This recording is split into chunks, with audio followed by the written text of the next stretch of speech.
Hello friends, দেশ এবং দেশের বাড়ি থেকে যারা এই মুহূর্তে আমাদের এই ভিডিওটি দেখছেন সবাইকে জানাচ্ছি শামীম ব্লগের আন্তরিক শুভেচ্ছা এবং অভিনন্দন। তো গাইস, আপনাদের সামনে কিন্তু আমি হাজির হলাম একটা টিভিএসের অ্যাপাচি RTR, যেটা নাকি রাস্তাতে গেলে ইয়াং জেনারেশন ক্রাশ।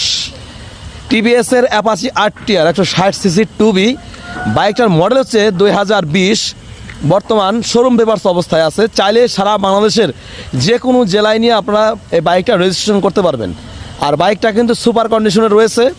আপনারা আসলে এসে চালায়া বুঝে দেখে শুনে বাইকটা আমাদের কাছ থেকে ক্রয় করতে পারবেন, ঠিক আছে। এটা হচ্ছে বাইকের সামনের ফুয়েল ট্যাঙ্ক। এটা কিন্তু matte red colour, heavy gorgeous লাগে দূর থেকে দেখেন। এবং বাইকটা চলেছে মাত্র 10,651 কিলোমিটার, একদম অরিজিনাল চলা। এটা হচ্ছে বাইকের ডিস্কের কন্ডিশন। এবং বাইকটা যদি স্টার্ট করে সাউন্ডটা দেখায় একটু দেখেন,